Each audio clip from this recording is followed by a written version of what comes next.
আসসালামু আলাইকুম, সুমনাস ব্লগ চ্যানেলে সবাইকে স্বাগতম। আশা করছি আপনারা সবাই ভালো আছেন, আমিও ভালো আছি।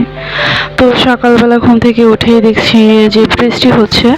তো গতকালও বৃষ্টি হয়েছে, আজও বৃষ্টি হচ্ছে, তার ব্যতিক্রম নয়।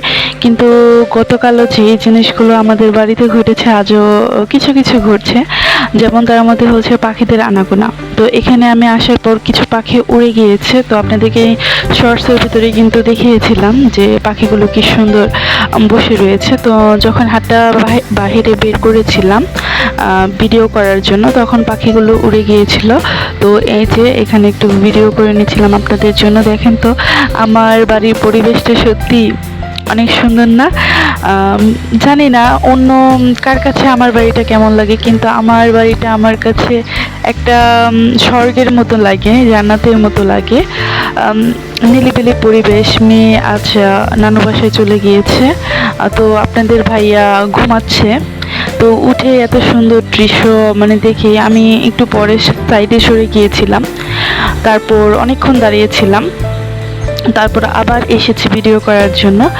এই যে এখন আবার একটা দুটা পাখি আসছে, দেখছে যে তাদের কোনো ক্ষতি করব না, তার জন্য তারা আবার আসছে। তো এখন অনেকক্ষণ দাঁড়িয়েছিলাম। কার আমার মতো এমন মানে বৃষ্টির ভিতরে তাকিয়ে থাকতে, মানে ঠান্ডা হাওয়াটা শরীরে লাগাতে কার ভালো লাগে আমার মতো বলবেন। আর এই যে এই সাইডে, ওই সাইডের ভিউটা দেখে এলাম। ওই সাইডে হচ্ছে পাখিদের আনাগোনা হয় বেশি, আর এই সাইডে হয় না। এই সাইডে উপরে তারগুলো আছে, সেখানে পাখিরা বসে এমনি নর্মাল সময়ে, কিন্তু যেহেতু আজকে বৃষ্টি তার জন্য ওই তারগুলোতে পাখিগুলো বসছে না। আর আমার পেয়ারা গাছেও বসবে না। গিয়ে ওই সাইডে হলো গিয়ে চালের সাইডে যে একটা ফাঁকা জায়গা থাকে, সেখানে একটা তার আছে। তো সেখানে বসে, কারণ সেখানে বৃষ্টি থেকে তারা রক্ষা পায়। তো সেখান থেকে আবার অন্যান্য জায়গায় তারা চলে যায়।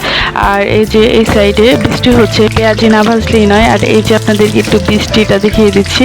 তো এখানে বাতাস হচ্ছিল, আর বৃষ্টির ছোট ছোট পানির কোনাগুলো আমার কড়াইতে এসে পড়ছিল, আর ছিটে আমার চোখে মুখে লাগছিল, তার জন্য অফ করে দিলাম। আর হচ্ছে এই যে এখন পেঁয়াজু খাওয়ার পালা। তো আমার রান্নাঘরটা কিন্তু খেয়াল করেছেন কিছু কিছু আপুরা কিন্তু আমার খাবারের চাইতে সাইডের জিনিসগুলো একটু খেয়াল করে বেশি, যেমন আমি করি। তো আমার জিনিসগুলো তো সবাই করবেই।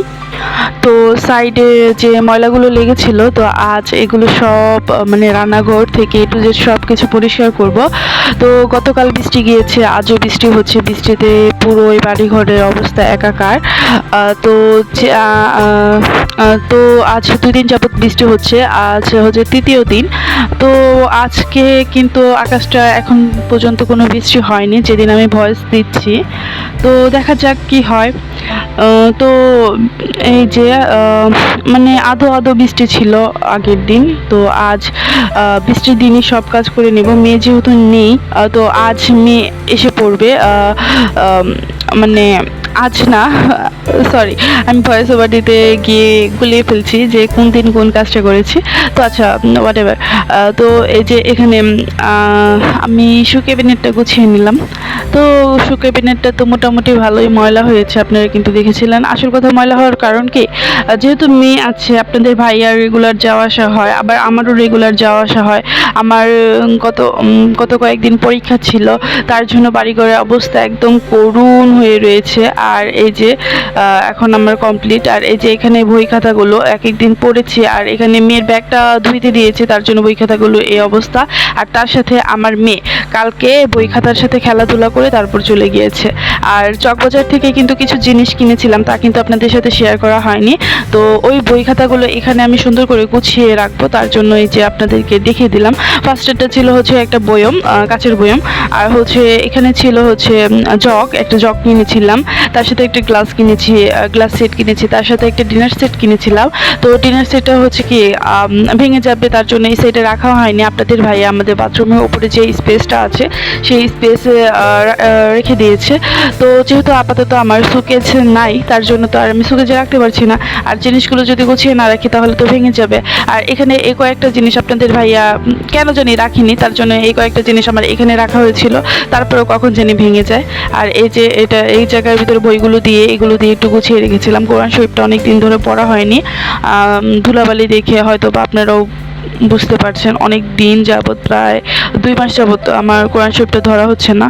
তো আল্লাহর কাছে দোয়া করেন হেদায়েত দান করুক আমাকে, আর কিছুই বলার নেই।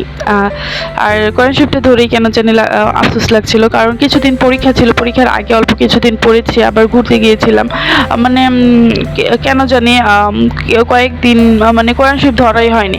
আর আমার পরীক্ষা ছিল, বিভিন্ন ধরনের কাজকর্মের মধ্যে দিয়ে ব্যস্ততা কেটেছে।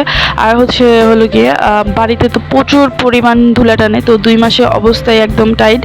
আর আমার বাড়িঘরের অবস্থাই তো একদম টাইট হয়ে রয়েছে, তার সাথে তো কোরআন শরীফে আছে।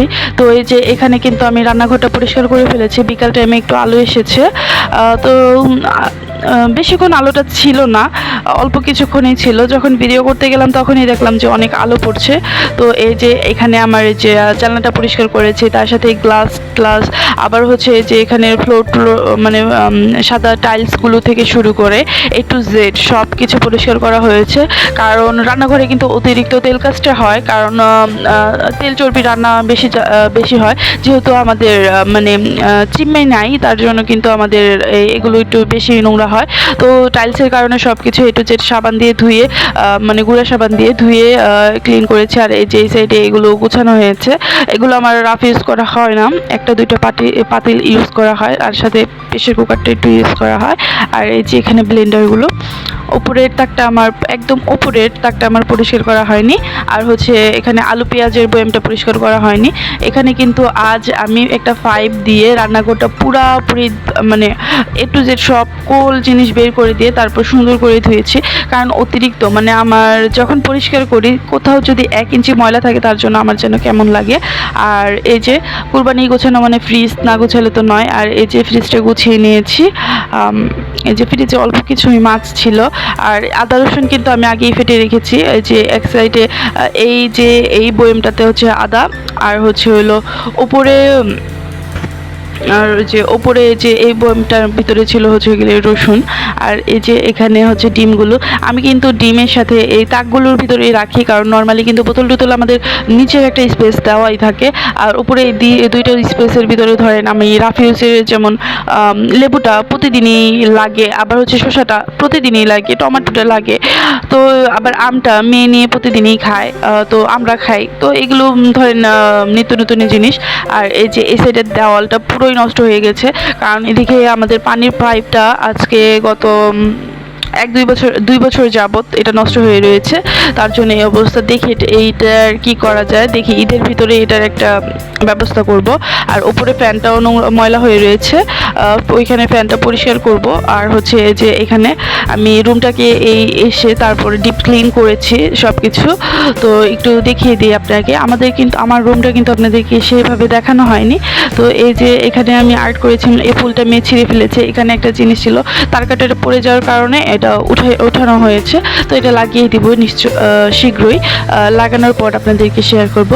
আর এই যে এই সাইডে যে ভিউ মানে আমার রুমের ভিউ, তো প্রাকৃতিক দৃশ্যকে বলা হয়। মানে আমার রুমের কর্নারটা দেখেন আপনারা কিভাবে গুছিয়ে রেখেছি, একটু হালকা করে দেখিয়ে দিলাম। আর এই যে আমার ড্রেসিং টেবিলটা অল্প কিছু জিনিস আমি এখানে রেখেছি, আর বাকি জিনিসগুলো আমি ড্রয়ারে রেখেছি, যেগুলো আমার মনে করেন যে আমি মেকআপ জিনিসগুলো যেগুলো আমি ইউজ করি কোথাও ঘুরতে গেলে, সেগুলোকে কিন্তু এখানে রাখার কোনো মানেই হয় না, কারণ মেয়ে এগুলোকে একদম এলোমেলো করে দিবে, তার জন্য। আর এই যে এই সাইডে একটা জিনিস দেখায়, এই যে এই পানির বোতলটাও কিন্তু আমি ওই দিন চকবাজার থেকে কিনেছিলাম। ওইখানে জিনিসগুলোর সাথে এই পানির বোতলটা, একটা চপার, আর তার সাথে একটা ডিনার সেট, এগুলো কিনে এনেছিলাম। তো এই যে মানে পানির বোতলটা একদম আনকমন ছিল। আমি আগে একটা যমুনা ফিউচার পার্কেও গিয়েছিলাম, দেখেছিলাম, সেখানে দাম অনেক হাই বলেছিল। তো চকবাজার গিয়েছিলাম, দাম একদম মিডিয়ামের ভিতরে, তারপরেও হাই, কম না। আর এই সাইডে বাথরুম, আর উপরে এই যে আমি একটা তারকাটা লাগিয়ে তারপর আমার ব্যাগটাকে সবসময় ঝুলিয়ে রাখি। আর এক সাইডে বোরকাগুলো তো আমি দরজার সাইডে রাখি, রাফ ইউজ করা হয় যেহেতু। আর এই যে উপরের ফ্যানটা কিন্তু আমার অনেক নোংরা হয়ে রয়েছে, ওই রুমের ফ্যানটা পরিষ্কার করেছি। তো এই রুমেরটা আপনাদের সাথে করব, এক ঝলকে আপনাদের সাথে করব। আর এই যে আমার একটু রুমগুলো দেখিয়ে দিচ্ছি। আর এই যে এখানে হচ্ছে এই ডান্ডাটা, তো আপনাদের বাসায় যদি একটা বাচ্চা মানুষ থাকে তাহলে কিন্তু একটা লাঠি প্রয়োজন। তো এই লাঠিটা আমি কিভাবে বানিয়েছি, এটা হচ্ছে আমার ঝাড়ু ছিল, ঝাড়ুর মাথাটা। তো এই যে প্যানটা পরিষ্কার করে ফেললাম এখন কথা বলতে বলতে। তো আজকে কিন্তু সারাদিন অনেক কাজ করেছি, রান্নাঘর থেকে A to Z সব। আর এই যে এখন একদম বিকাল হয়ে গেছে, একটু পরে সূর্যটা ডুবে যাবে। এই যে এখন কিন্তু কিছু পাখিগুলো ছিল, তার জন্য একটু ভিডিও করলাম। যে এই সাইডে কিন্তু অনেকগুলো পাখি ছিল, আপনারা হয়তো বা খেয়াল করলে দেখতে পারবেন। তো আজ অনেক কাজ করেছি, অনেক কথা বলেছি, তার মাঝে যদি কোনো ভুল ত্রুটি হয়ে থাকে তাহলে ক্ষমার দৃষ্টিতে দেখবেন। আর আমার ভিডিওটা যদি এই পর্যন্ত দেখে থাকেন তাহলে একটা লাইক এবং কমেন্ট এবং একটা সাবস্ক্রাইব করে আমার পাশে থাকবেন। আজ এতটুকুই। আসসালামু আলাইকুম, আল্লাহ হাফেজ।